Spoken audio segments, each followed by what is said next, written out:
Hello दोस्तों, हम यहाँ पे चर्चा करेंगे भारतीय हस्तशिल्प के बारे में। तो हस्तशिल्प क्या होता है? हाथ से निर्मित वस्तुओं, ठीक है। तो हाथ से जो वस्तुएं निर्मित की जाती है तो वह कला हस्तशिल्प कहलाती है। तो इसी के बारे में हम यहाँ पे अध्ययन करेंगे कि भारत में कितने प्रकार के हस्तशिल्प प्रचलन में हैं और इनके इतिहास के बारे में भी हम थोड़ा वर्णन करेंगे, ठीक है। तो आइए देखते हैं। सबसे पहले है कांच से निर्मित वस्तुएं। तो हमें काज बनाने का सबसे पहला संदर्भ महाभारत में मिलता है, ठीक है। महाभारत जो कि हिंदू महाकाव्य है। पहला भौतिक साक्ष्य, ये तो हुआ साहित्यिक साक्ष्य। अब भौतिक साक्ष्य के बारे में चर्चा करें तो हमें गंगा घाटी में 1000 ईस्वी ईसा पूर्व का हमें यहाँ पे भौतिक रूप से प्राप्त होता है कांच, ठीक है।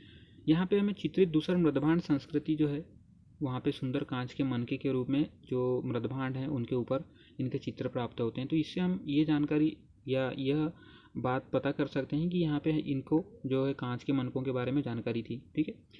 एक ब्राह्मण ग्रंथ है सतपथ ब्राह्मण, जिसमें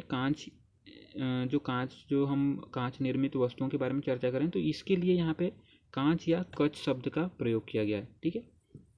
नेक्स्ट देखते हैं, हमें पुरातात्विक साक्ष्य जो मिले हैं 2 ईसा पूर्व से लेकर 2 ईस्वी तक का। यह कांच उद्योग हमें ब्रह्मपुरी महाराष्ट्र के अंतर्गत और कोल्हापुर, तो ये 2 क्षेत्रों में हमें कांच उद्योग के बारे में जानकारी प्राप्त होती है। यहाँ पे जो ब्रह्मपुरी और कोल्हापुर हैं, यहाँ पे लेटिक्यूलर मनकों का निर्माण होता है। लेटिक्यूलर क्या होता है? छोटी छोटी ऐसी मनकें जो मसूर के दाने के प्रकार, जिस प्रकार से आप ये चित्र में देख सकते हैं यहाँ पर, ठीक है, छोटे छोटे दाने मनके। तो इनका निर्माण यहाँ पे किया जाता था महाराष्ट्र में, ब्रह्मपुरी और कोल्हापुर में। संस्कृत ग्रंथ व्यास योग चरित जो है, वहाँ पे चश्मे का संदर्भ भी मिलता है। चश्मे से क्या तात्पर्य हो सकता है कि यहाँ पे इनको कांच का उन्नत उपयोग करने की भी जानकारी प्राप्त थी, ठीक है। ताम्रपाषाणिक स्थल जो है मस्की, कर्नाटक के अंतर्गत, तो यहाँ से हमें कांच के पुरातात्विक साक्ष्य भी प्राप्त हुए, अर्थात यहाँ पे हमें कांच प्राप्त हुआ है, ठीक है, ताम्रपाषाणिक काल के। अन्य अगर स्थल देखें पुरातात्विक जहाँ से हमें साक्ष्य प्राप्त हुए हैं, आहार राजस्थान में, हस्तिनापुर और हित क्षेत्र उत्तर प्रदेश में, और एरन व उज्जैन मध्य प्रदेश में। तो इन क्षेत्रों से भी हमें प्राप्त हुए हैं कांच के बर्तन। नेक्स्ट देखते हैं मध्यकाल में। अभी तक हमने चर्चा की प्राचीन काल की।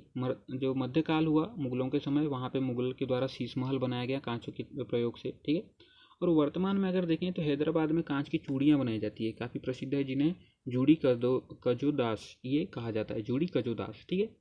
फिर फिरोज़ाबाद में कांच के झूमर काफ़ी प्रसिद्ध हैं फिरोज़ाबाद के। इसके अलावा सहारनपुर के जो कांच के खिलौने हैं जिन्हें पंचकोरा कहा जाता है, ये भी काफ़ी प्रसिद्ध हैं। पटना में एक प्रकार का विचित्र कांच के एक सजावटी सामान बनाया जाता है, जिसे टिकुली कहते हैं, ठीक है, टिकुली कहा जाता है। आप थोड़ा यहाँ पे देख सकते हैं कांच के और अन्य प्रयोग। तो इस प्रकार से छोटे मनके या कंचे भी बनाए जाते हैं। तो टिकुली जो है पटना में बनाए जाते हैं, ठीक है। अब नेक्स्ट देखते हैं कपड़े पे हस्तशिल्प। तो कपड़े पे विभिन्न प्रकार से हस्तशिल्प किया जा सकता है, जैसे कि बुनाई करके, छपाई करके, या बंधानी कला। बंधानी कला क्या होता है? जिस प्रकार से हमें कपड़े को अगर रंगना हो तो कपड़े का जिस क्षेत्र को हमें रंगना हो उस क्षेत्र को खाली छोड़कर उस क्षेत्र को जिसे हमें रंग से नहीं रंगना है, वहाँ पे एक प्रकार की गांठ बांध दी जाती है कपड़ों में, और इस प्रकार से उसे रंग में डुबाने पे जो गांठ वाला क्षेत्र है वहाँ पे रंग नहीं आ पाता है, और इस प्रकार से कपड़े हमें प्राप्त होते हैं रंगीन, ठीक है। तो ये बंधानी कला, जिसे विरोधा रंगाई भी कहा जाता है। राजस्थान और गुजरात में प्राचीनतम साक्ष्य मिले हैं हमें कपड़ों के जो हस्तशिल्प के। लहरिया, ये लहरिया क्या होता है? ये जोधपुर और जयपुर में काफ़ी प्रचलन में है। तो कपड़ों के ऊपर इस प्रकार का पैटर्न बना दिया जाता है, एक लहरदार, ठीक है। तो ये हमें एक पैटर्न प्राप्त होता है जिसे लहरिया पैटर्न, जिसे तरंग पैटर्न भी कहा जाता है। रंगाई की जो प्रतिरोध विधि होती है, इसे इकत कहते हैं। इकत में इस विधि में किस प्रकार से किया जाता है, जैसे हमने यहाँ पे तो चर्चा की सीधे कपड़ों को ही रंगाई की जाती है, परंतु इकत विधि में एक एक धागे को रंगा जाता है बार बार, ठीक है, अलग अलग रंगों से, और इनकी फिर बुनाई करके इनका कपड़ा बनाया जाता है। तो ये तेलंगाना, उड़ीसा, गुजरात और आंध्र प्रदेश वाले क्षेत्र में काफ़ी प्रसिद्ध है ये जो इकत विधि है। कलमकारी, कलमकारी जो कि आंध्र प्रदेश, गुजरात, पश्चिम बंगाल और उड़ीसा में प्रसिद्ध है। इसमें गहरे रंग जैसे मान लीजिए गहरे रंग में आपने हाथ डुबा दिया, ठीक है, ये पूरे हाथ डुबा के उसे एक सफ़ेद कपड़ों पे ऐसा पंजा कर दिया, तो इस प्रकार से एक प्रकार की छपाई हो गई आपके हाथ से, ठीक है। तो इस प्रकार से हाथ से छपाई हो गई, या अन्य तरह से जैसे डिज़ाइन बना दिया, ठीक है, हाथ के द्वारा, तो ये कलमकारी छपाई या कलमकारी हस्तशिल्प कहलाती है।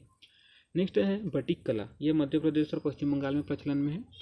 इसमें मान लीजिए आपका एक कपड़ा है, इसका एक छोर ले लीजिए, एक छोर पे यहाँ पर जो पिघले हुए मोम होते हैं उससे रिसा दिया गया, ठीक है। तो ये कपड़ा थोड़ा कमज़ोर हो गया यहाँ पे, और इस पे एक प्रकार का दूसरा कपड़ा बाटिक, जिसे बहुरंगी कपड़े कहा जाता है बाटिक, तो उसको इस पे लेपित करके इस पे कम ताप पे इसे रंग दिया जाता है। तो इस प्रकार से एक प्रकार का नया कपड़ा प्राप्त हो जाता है हमें, जिसे बाटिक कहा जाता है, ठीक है। ये तो हुई देसी कला के बारे में। अब देखते हैं थोड़ा विदेशियों से भी हमने कुछ सीखा। तो तंचुई, इस माना जाता है कि ये जो कला है चीन से आया और गुजरात के सूरत शहर में काफ़ी प्रचलन में भी है, ठीक है। तो इसमें कपड़ों के ऊपर एक प्रकार का लघु चित्रकारी जैसे बुनाई की जाती है। जैसे मान लीजिए ये जो यहाँ पे कपड़ों को बुन कर लघु चित्र के रूप में यहाँ पे बना दिया गया, ठीक है। नेक्स्ट है जामदानी, पश्चिम बंगाल में काफ़ी प्रचलन में है। तो मलमल की बुनाई, जो यहाँ पे आप कपड़ा ले लीजिए, एक मलमल का कपड़ा है मान लीजिए, इसकी जो पृष्ठभूमि है पारदर्शी है, ठीक है, थोड़ा झीना कपड़ा है, पारदर्शी पृष्ठ है।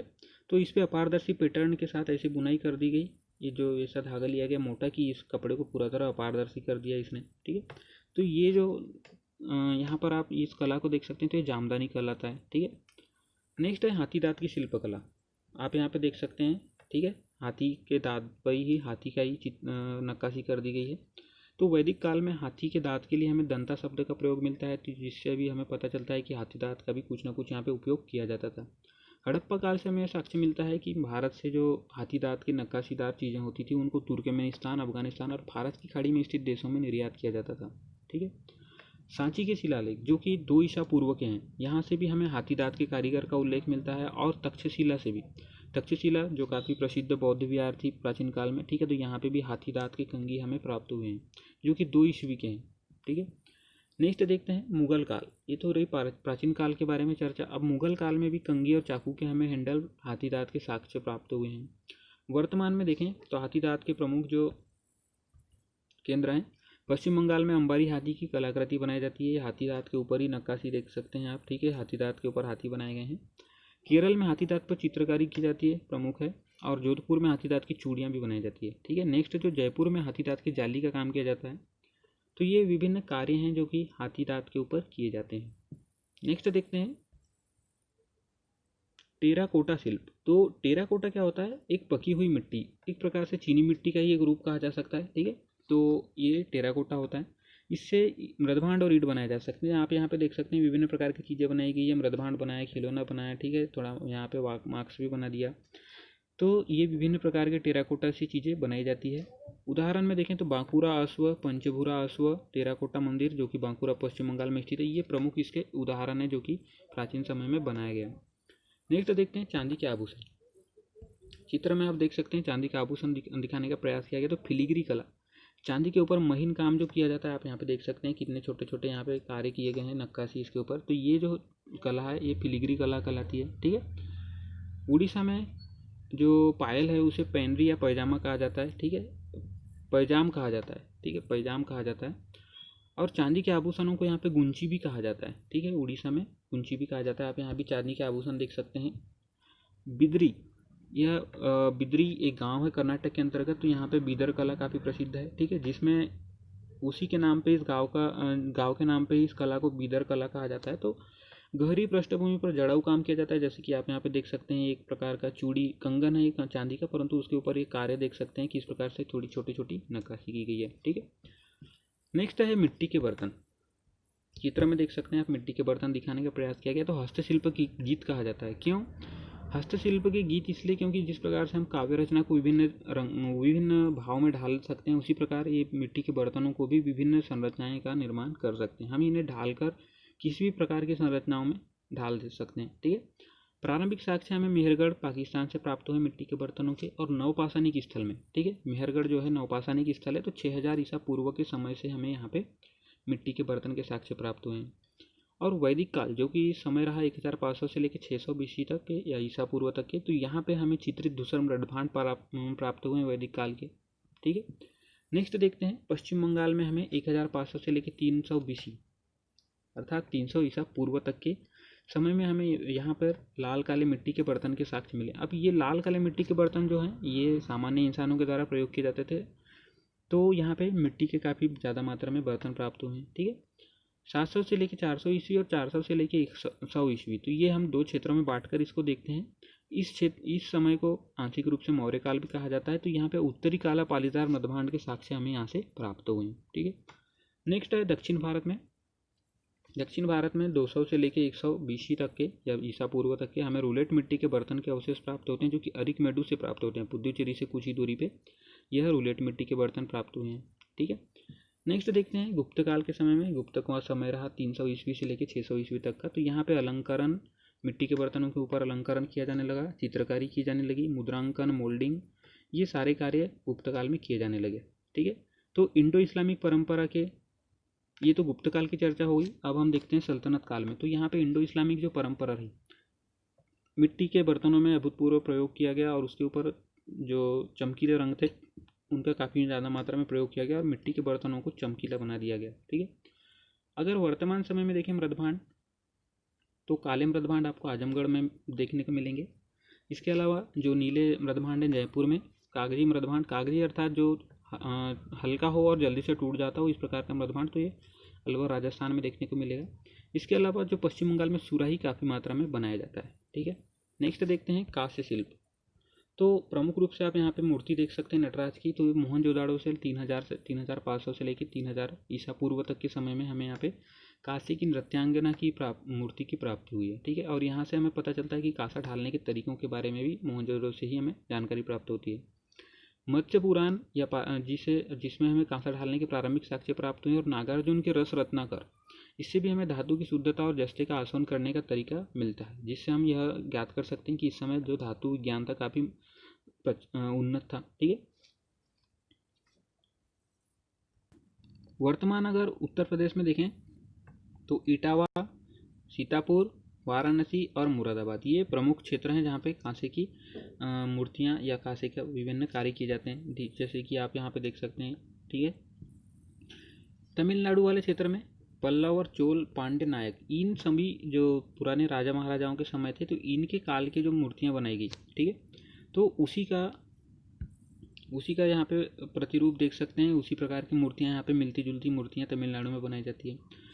अगर प्रमुख रूप से कांसे के कार्य देखें तो केरल में गजतांडव, कर्नाटक में जैन मूर्ति, उड़ीसा और पश्चिम बंगाल में डोकरा ढलाई, और जयपुर और कुछ क्षेत्र जो उत्तर प्रदेश के आते हैं उसमें पहलदार नेम। तो ये जो विभिन्न कांसे के कार्य हैं ये विभिन्न क्षेत्रों में किए जाते हैं। नेक्स्ट देखते हैं धातु शिल्प।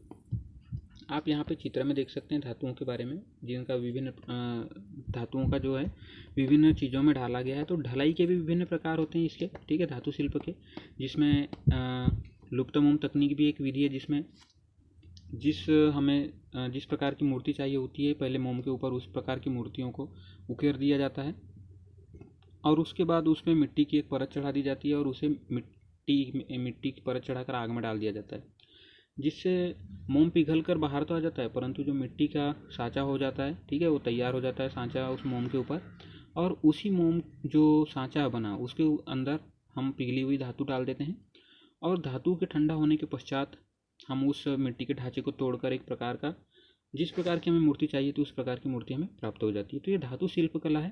ठीक है, इसमें भी दो प्रकार से मतलब अलंकरण किया जा सकता है, उत्कीर्णन या नक्काशी धातु शिल्प में। जैसे उत्कीर्णन आप यहाँ पे देख सकते हैं। ठीक है, ये मूर्ति के ऊपर उत्कीर्ण किया गया, नक्काशी भी की गई। नक्काशी करने के लिए धातु का उपयोग किया जाता है और यह जो राजस्थान में इस कला को मरोरी कला कहा जाता है। ठीक है, मुरादाबाद में महीन कार्य किए जाते हैं। जिस प्रकार आप यहाँ पे देख सकते हैं मूर्तियों के ऊपर इनके जो मुकुट हैं काफ़ी बारीक बारीक यहाँ पे नक्काशी की जाती है, तो इसलिए मुरादाबाद में ये कार्य काफ़ी प्रसिद्ध है। नेक्स्ट है तारकसी। तारकसी क्या होता है, यहाँ पे जैसे ये रथ में देख सकते हैं। ठीक है, तो ये रथ में तार के यहाँ पे तार के द्वारा एक धातु के तार, पतले तार के लेके ही एक प्रकार के जो ढांचे या खांचे बनाए जाते हैं इस धातु के मूर्ति में, तो उनसे लपेट कर एक प्रकार का संरचना का निर्माण कर दिया जाता है, महीन पैटर्न का निर्माण कर दिया जाता है। तो ये तारकसी कहलाती है राजस्थान में। ठीक, कोफ्तागिरी, जिसे राजस्थान में कोफ्तागिरी कहते हैं, उसमें गहरे धातु पे, जैसे आप यहाँ पे देख लीजिए ये मूर्ति है। ठीक है, ये काफ़ी पहले मूर्ति का निर्माण कर दिया गया और उस पर जैसे हमें नक्काशी करनी तो हल्के धातु के द्वारा उस पर नक्काशी करना शुरू कर दिया गया। ठीक है, नेक्स्ट देखते हैं हम चर्म उत्पाद। तो चर्म उत्पाद आप यहाँ पे देख सकते हैं, ये रहा चर्म उत्पाद। ठीक है, इस प्रकार से चमड़े के बेल्ट, बक्कल कुछ भी बनाए जा सकते हैं। तो चर्म शोधन है 3000 ईसा पूर्व से ही प्रचलन में थे, जिसके हमें साक्ष्य प्राप्त होते हैं। ठीक है, प्राचीन काल में बाघ और हिरण की खाल को ऋषि या विद्वान चटाई के रूप में प्रयोग करते थे और उसके ऊपर बैठते थे, ठीक है। लेकिन वर्तमान में देखें तो ऊँट की खाल का प्रयोग किया जाता है, क्योंकि ऊँट का खाल काफ़ी टिकाऊ मजबूत होता है। और चमड़े का सबसे बड़ा बाजार राजस्थान है, क्योंकि ऊँट भी राजस्थान वाले क्षेत्र में ही ज़्यादा पाए जाते हैं। जयपुर और जोधपुर में जो मोजड़ी एक प्रकार की जूती होती है, तो ये चमड़े के द्वारा बनाया जाता है। नेक्स्ट जो कानपुर में तो चमड़ा और चर्म शोधित उत्पाद ही ज़्यादा मात्रा में प्राप्त होते हैं। इसके अर्थव्यवस्था का प्रमुख रीढ़ ही है, ठीक। महाराष्ट्र में कोल्हापुरी चप्पल जो कि चमड़े से ही निर्मित होती है, और पंजाब में चमड़ों के द्वारा ही जूतियाँ भी बनाई जाती है। बीकानेर में ऊँट की खाल के साथ जैसे सजावटी सामग्री, जैसे ये खाल के मान लीजिए, खाल के ऊपर सजावट के रूप में ये प्रयोग कर दिया गया, तो ये सारी चीज़ों का निर्माण किया जाता है, जिसे मनोती कला कहा जाता है, ठीक है। नेक्स्ट देखते हैं लकड़ी के काम।